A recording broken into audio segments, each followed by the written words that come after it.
Welcome to part 2 of your daily development with Mrs. Kiosha. Episode 1 with Miss Kiosha was just awesome.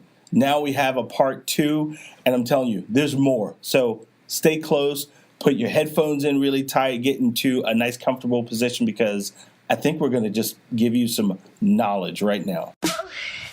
Welcome to your daily development with your host, Eric Elliott. Miss Kiosha, you there? I'm here. All right. So we had so much stuff we had to do a part 2. So I want to dive into it again and be respectful of our listeners' time. Have you noticed the traditional dollars coming away from traditional and going more towards digital and social? And my reason for saying that was I watched an episode of Meet the Press, and they predicted that next year or even this year, 2018, that digital advertising will surpass traditional advertising dollars.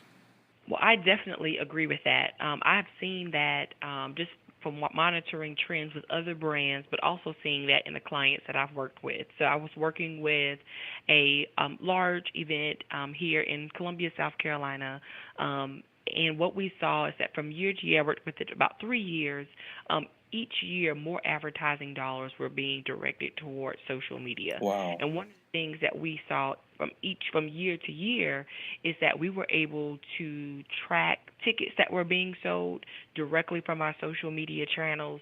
We were able to see a lot more of the engagement, even some grant and federal dollars that were going into the event. We were able to say we have people coming in from this particular county, people from this particular state. So it provided us the analytics that we needed to be able to validate the resources that were being poured into the event, and we really could be able to speak to that when we were preparing for the upcoming year. So the analytics that we were provided, the engagement that was there, we did not, of course, have that two-way conversation to be able to address questions, to have that customer service, to deal with crisis management that we do have with social media. So it just provided more of a return for us. Also, in some markets where we were advertising, we were seeing a decline in some of the traditional platforms. So some of the newspapers had seen declining subscriptions. They'd been able to see sort of some cutbacks in radio and other print. So we really saw social media as something that was growing, something that had the attention of our target audience and would be the best fit for our advertising dollars. Wow, that's amazing. You know, another thing that, we didn't talk about this, but one reason why I really like social media is that everyone can afford it. If you think about a large, broadcaster in a market, not even a large, a small town like Columbia or even Charleston, top tier stations, it's hard for you to be able to afford the 6 o'clock news or the morning news because that is where they charge you higher rates there because that is their audience. That's when they have the largest audience. So they sell it to you for that price. But throughout the day, if I'm advertising on Facebook or using Twitter ads or LinkedIn ads, it is what it is. Everyone can afford digital and social.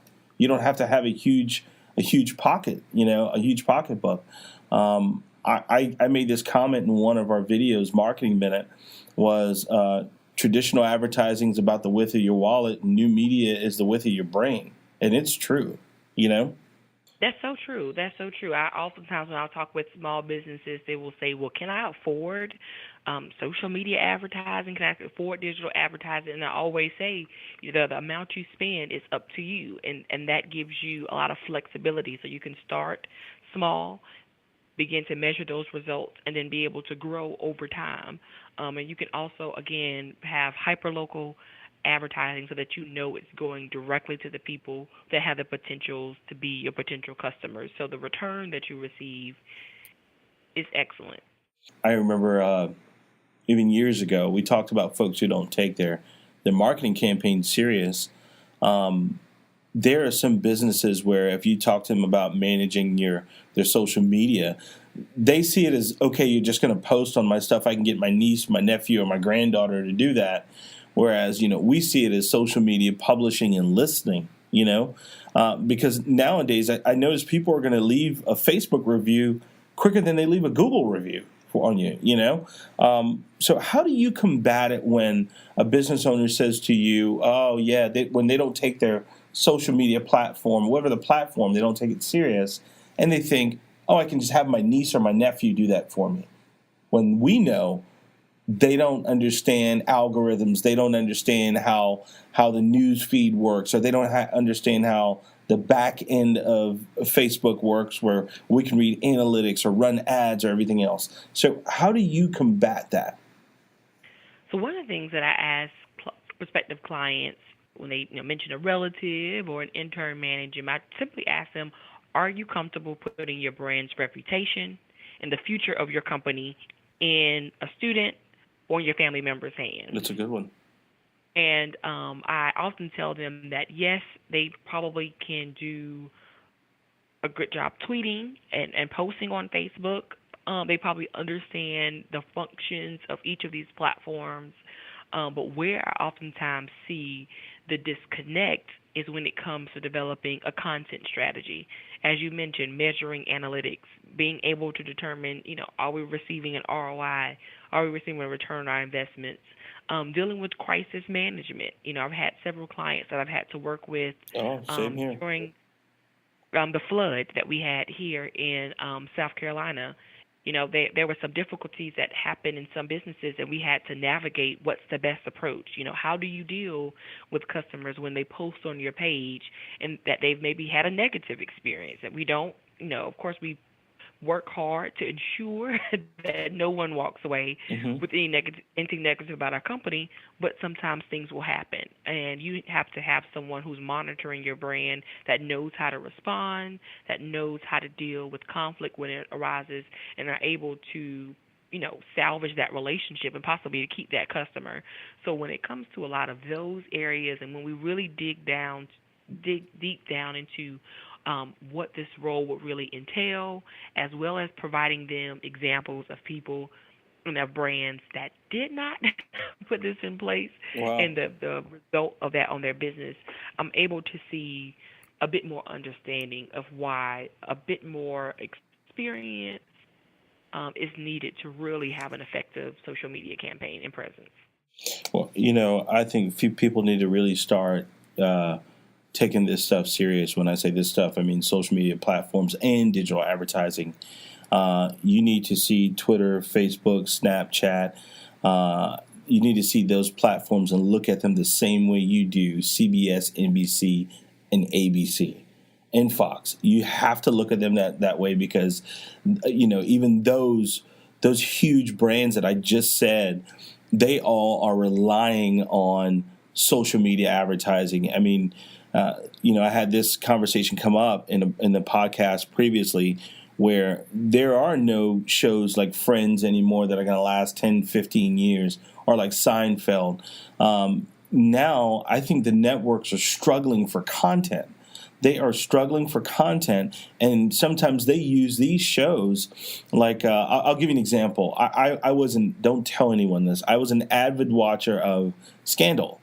And it was huge. It was huge, and it was all the talk on social media was about what was she wearing, or how she handled something with her dad in an episode, and that show relied on social media to help boost it. And now people don't talk about it anymore. I don't hear people talk about it anymore. So it's almost like, our attention span, we get impatient with things like that, where now you have shows like Netflix, when they release a season, if you watch Orange is the New Black, you don't have to wait every week to watch a show. You can binge watch the entire season in 2 weekends. And it's almost like prime time from the networks don't matter anymore, because now prime time is your time. You don't need a marketing agency. You do deserve very important placement. VIP Marketing and Advertising is a cutting-edge strategic digital, creative, media, and marketing partner that provides services for businesses of all sizes. To stay up to date on the latest marketing news, subscribe for email updates at veryimportantplacement.com. And it's almost like prime time from the networks don't matter anymore, because now prime time is your time. say I've definitely have seen that same shift, and I was an avid Scandal fan too, so no, no need to be a secret fan. But I've definitely have seen that shift, and I think one of the things that brands have to think about, if they're hesitant about diving into social media or hesitant about going into digital marketing, is just I try to stress to them the importance of making sure that are staying on top of new trends, that they're staying abreast of communications. You really don't want to become the blockbuster of your industry. Oh my gosh. You don't want the next red box, the next Netflix to come, because they are looking ahead. They're seeing the trends. They're seeing what's next, and they're adapting to that. And so as business owners and as marketers, we can't be stuck in one way of doing things. We have to take risk. We have to explore. We really have to branch out and see what would be most beneficial to our brand and to the future success of that organization. And so it really is it's vital to make sure that we're staying on top of trends and that we're looking ahead. But with a lot of not just customers, advertisers or our clients, they focus on their business. They focus on their business a lot. So, do they need people like you and like me? Just honestly speaking, do they need folks like us? Because we have to be on top of trends because we have to pivot our companies or pivot our agencies at a technology notice, at technology's notice. You know what I mean? So what I mean is, like, should they hire someone like us so that they should focus on their business? Absolutely. That is one of the things that I stress with clients. If you are a lawyer, you need to be staying up to date with the latest policies. You need to be focused on your current clients. You need to be focused on that. Whereas we as the marketers and the communicators and advertisers, we are focused on the new trends and can be able to be that content experts that they need to grow their brands.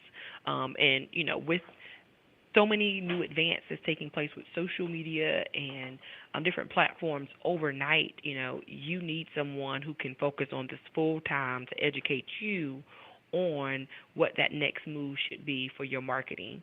And so I think it's vital for businesses, especially small businesses. I think small businesses are oftentimes the ones who mention, well, may not have the budget, or I may not have this, or may not have that. But I think if you want to grow your firm, you want to grow your organization, having a social media presence and investing in your marketing will be vital to the growth. Well, Kiosha, I tell you, this has just been an awesome episode. I was actually really looking forward to this. I want to go into, I guess, what I call kind of a lightning round, and I want to ask you about different mediums. So I'll ask you about radio, TV, billboard, newspaper, and I want you to sum it up what you think about each of those mediums. Is that okay? Okay. All right, here we go. Radio. I believe radio is great for hyper local content, events and things that are taking place. But of course, with people now having Pandora and Spotify and their own iPod to listen to, it's important to make sure that radio doesn't have the greatest stake in your marketing plan. Billboard. In my experience, I've seen billboards to be most beneficial to the organization than oftentimes potential customers. People, employees and maybe your board, they like to see billboards. They like to see themselves there. But oftentimes from a marketing perspective, that's something that we typically can't measure the results for, or really see that return on investment. So sometimes I do think it's great for employee morale to boost the spirits of your internal population. Mm-hmm. But again, it's just one tool in a larger integrated marketing plan. TV. Again, I think my approach will really be, again, on the hyper local, if your budget would allow for, like you mentioned before, some of those prime spots. Again, the hyper local, we're seeing people navigating to Netflix and so many of the new trends. I think it's important to make sure that a hyperlocal approach is the method that we choose if we're navigating to those outlets. Social media, I think it is blossoming and growing, but I also think it's important that we don't dive into it simply because it's new and it's a top platform. I think we need to be clear about what our goals are, who our target audience is, and what we're looking to accomplish to really leverage it to its fullest potential. In newspaper, there's so much more media I could go into, but let's leave it there with newspaper. Newspapers. I really have been monitoring the newspapers, and in so many markets, I really am beginning to see that decline. I think one of the things that I've seen newspapers missing out on is that ability to be hyperlocal. A lot of the content now is coming from the AP and it's coming from larger outlets, and some people really don't see sometimes the value of picking it up. And so I think they're really going to have to turn around their content for people to see the value of it and continuing to invest in it. You know, what's so funny is I'll never forget, I won't call their name out, but I remember someone in television actually making fun of the newspaper for doing digital and going to digital. Now I see the TV stations doing exactly what the newspapers do. So, Kiosha, in order to be relevant absolutely. nowadays. They totally have to. So Kiosha, for these folks who have been listening, give us your website address and how does someone find you, get on your LinkedIn profile, find you on Facebook. How do they do those things? So they can see me at KioshaBoyles.com. They can also find me on all social media outlets at Kiosha Boyles, or they can go to digitizemarketing.com. I want to thank you, our guest, Ms. Kiosha Gregg Boyles. I got to make sure I put the Boyles in there. And I want to say thank you to our listeners. Thank you so much for giving us your most valuable asset, which is your time. I would love for you guys to go ahead and leave a rating for us inside wherever you listen to your content, if it's on Soundcloud or the iTunes. And be sure to look out for the next Marketing Minute video coming up on Monday. And this has been your daily development. Thank you again. Copyright 2017 VIP Marketing and Advertising. Produced by Craft Creative. When all eyes are on you, make it count. From audio to video to graphic design and more, Craft Creative can do it all. We don't make commercials, we craft creative. See what we can do for you at wecraftcreative.com.